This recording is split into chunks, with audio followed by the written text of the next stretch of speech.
Dadalin daw ng Duterte Youth sa Korte Suprema ang pagsuspindi ng COMELEC sa kanilang proklamasyon. Pero para sa Kabataan Party List, karapat-dapat lang na ma-disqualify ang Duterte Youth. Yan ang agenda report ng ating Mojo, Joan Manalo live mula sa Manila Hotel. Joan.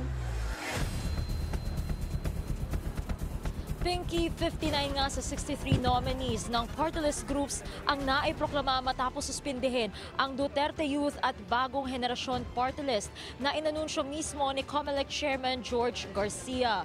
Naging maayos at mapayapa ang proklamasyon ng mga party list na sinimulan sa pagtawag ng 54th ranked party list hanggang sa top ranked party list. Nanguna nga ang akbayan na nakakuha ng 2,779,621 votes o 6.63% ng kabuang boto para sa mga party list. 3 seats ang nasungkit ng akbayan, kaya naman pasok sa Kongreso ang tatlo nilang nominee na sina Chel Jokno, Percy Sendanya at Dada Kitam Ismula. Basta't ang stand namin ay kung ano yung batas at kung ano yung makatarungan ay yun ang dapat iiral. At ako'y bilang isang human rights lawyer, ang sa pinanggalingan ko, ang nakikita namin ay kung sino man ang maging biktima ng pang-aabuso ay dapat magkaroon ng pananagutan sila.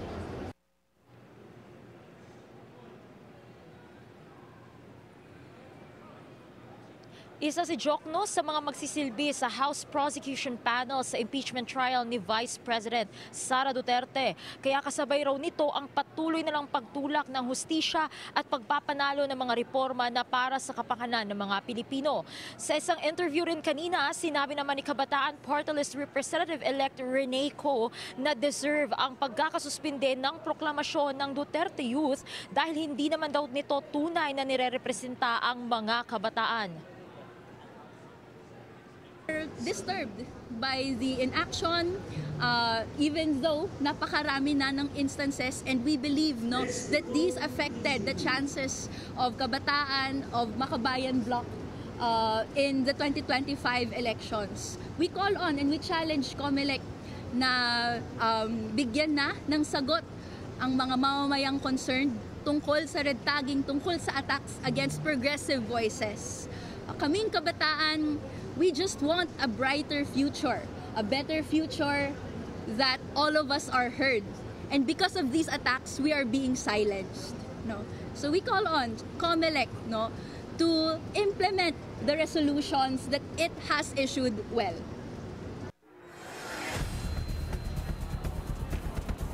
Isa nga ang Kabataan Party List sa mga aktibong nagtutulak ng disqualification ng Duterte Youth Party List. At kanina nabanggit din ni Ko na bukas siya kung sakali mang maimpitahan ng House Speaker na maging isa sa mga House Prosecutors sa impeachment case ni Duterte. At sanang araw ay maimbitahan siya bilang isang young lawyer and legislator.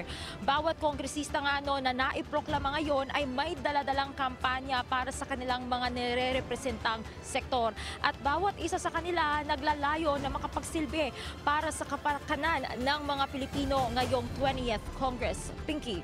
Maraming salamat sa iyo, Joan Manalo, live mula sa Manila Hotel.